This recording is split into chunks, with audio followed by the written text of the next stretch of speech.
Ladies and gentlemen, please welcome journalist, author, and American citizen, Tucker Carlson. So fun! Thank you! Oh, this is wild. Thank you! I've been... Good to see you. Thank you. I feel like I know about half the people in the room. This is wild. What are you doing? Justin Wells. Thank you, guys. Okay. Can I just say, Peter Navarro is back. Welcome to Peter Navarro. Suffering the fate that has happened to so many who are friends with Donald Trump. Thank you for having me. I have been to many conventions. I have never been to a more fun convention or a convention with better vibes. They literally let Navarro out of prison. First of all, thank you. This feels a lot different from what I thought it was going to feel like. I can't hear you, but I know it's something good. So, I watched the video of what happened in Butler, Pennsylvania about 50 times. I think I was one of about 8 billion people around the world who watched it. And the more I watched it, the more it struck me that everything was different after that moment. Everything. This convention is different. The nation is different. The world is different. Donald Trump is different. When he stood up after being shot in the face, bloodied, and put his hand up, I thought at that moment, that was a transformation. This was no longer a man. Well, I think that. I think it was divine intervention. But the effect that it had on Donald Trump, he was no longer just a political party's nominee or a former president or a future president. This was the leader of a nation. And I think there's a difference. I've spent most of my life in Washington where the president is at the top of the pyramid, everyone wants to be the president. But if you think about it, the presidency comes with great power, obviously. But if you think about it, that is a title that is bestowed by a process of some sort that can be subverted. And in the end, it does not confer by itself, as no title does, legitimacy. Just because you call yourself the president doesn't mean that much inherently. I can call my dog the CEO of Hewlett-Packard. It doesn't mean she is. You know, it's true. And you hate to say it, but it is also true, it is a fact, that you could take, a mannequin, a dead person, and make him president. No, you could. You could. I'm just saying theoretically possible. With enough cheating, that could happen. But being a leader is very different. It's not a title. It's organic. You can't name someone a leader. A leader is the bravest man. That's who the leader is. That is true in all human organizations. This is a law of nature. And in that moment, Donald Trump, months before the presidential election, became the leader of this nation. That was the most obvious to me. And I have to say, I think it changed him. He reached out to Trump within hours of it that night. And what he said to me that night, having just been shot in the face, he said not a single word about himself. He said only how amazed he was and how proud he was of the crowd, which didn't run. And I thought two things. The first thing I thought was, well, of course they didn't run. His courage gave them heart. A leader's courage gives courage to his people. And the second thing I thought was, this is the selfish guy I've been hearing about for 9 years, really? Not a word about himself? About his people, period.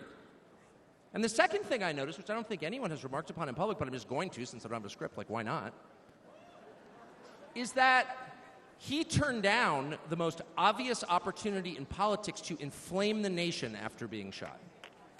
to inflame the nation, which is an opportunity that almost every other politician I've ever met, and certainly his opponents, would have taken instantly. And they would have said, well, what is this? How did he get shot? Like, how did this happen? And those are real questions that we have to get to the bottom of. But in the moments, the days, the week after the shooting, he did not say that. He did his best to bring the country together, and I thought, this is the divisive figure, this is the irresponsible person. No. This is the most responsible, unifying behavior of a leader I think I've ever seen. So the question is, where is he leading us? And I could go on for hours, but let me just sum it up. I do think the entire point from the famous escalator ride 9 years ago until today of Donald Trump's public life has been to remind us of one fact, which is a leader's duty is to his people, to his country, and to no other. That's the point. That's the only point. And another word for this is democracy. Democracy, in case you're a little sick of being beaten in the face with democracy on television, actual democracy is the proposition that the citizens of a country own that country. They're not renters, they're not serfs, they're not slaves, they are the owners of the country. And for that to be true, their leaders have to represent them, which is another way of saying they have to do what the people want them to do, or a close approximation thereof. But if they completely ignore what people want, not just 1 year, but generationally, say for 50 years, then it may be, I don't know what, it's not a democracy. And so I think the entire Trump project, paradoxically, is attacked as an enemy of democracy, is to return democracy to the United States. Hey, let's pay attention to what people actually want. And the lack of interest in that question in Washington is something that ultimately drove me out of the city after 35 years. Lawmakers stepping over the prostrate bodies of their fellow citizens ODing on drugs to go cast votes to send money to some foreign country. Yeah, actually, we've lost more Americans from drugs in the past 4 years than we lost in World War II. Yeah, our bloodiest war. More than we lost in World War II. Does anybody care? It is pathetic. It is pathetic. And do you hear a single word from Washington about doing anything about it? We know where the drugs are coming from. We know the supply routes. The U.S. military spent billions bombing the Ho Chi Minh Trail. You don't see our commander-in-chief suggesting that we use our military to protect our country or the lives of its citizens. No. That's for Ukraine. And it's too much, actually. It's too insulting. It's too insulting. It's a middle finger in the face of every American. It's a very clear statement, which is unmistakable. And that is, we don't care about you. And Donald Trump, whatever you say about him, and I think he's a wonderful person. I know him well. By the way, the funniest person I've ever met in my life, actually. You can't be funny without perspective or without empathy, which is true. But everything else about Trump aside, he actually cares because he's interested in the people who live here because that's his job. A father's job, his duty is to his family. An officer's duty is to his men. A president's duty is to his citizens. And he seems to be the only one who thinks that. And in his choice for vice president, J.D. Vance, he's made that really clear. J.D. Vance, I'll say this about him, is a thoroughly decent man, and I'll just admit it, a friend of mine, one of the very few politicians in Washington who actually is very close to his own wife, which is wonderful to see. And she's wonderful, actually. But J.D. Vance has views that are closer to Trump's voters than anyone else in Washington in office. Therefore, he's the vice president. That's called democracy. So I will stop on just one point, and that is what's happened over the past month since the debate, and particularly on Saturday in Butler. I think a lot of people are wondering, what is this? This doesn't look like politics. Something bigger is going on here. I think even people who don't believe in God are beginning to think, well, maybe there's something to this, actually. And I'm starting to think it's going to be okay, actually. I do think that. The day after the midterm elections in 2018, Antifa came to my house. The Democratic Party's militia, okay? I was at work. It was obvious when I was at work because it was public. My wife was home alone. They tried to come in through the front door. They terrorized her. She hid in our pantry. It was on television. It was horrible, actually. It was, I mean, I'm not whining about it. I wasn't getting shot in the face, but it wrecked our day. And the next morning, we're lying in bed, and the phone rings for my wife, and it's Donald Trump, who's not like a regular text buddy of Donald Trump's. She picks it up. Hello? Susie, it's Donald Trump.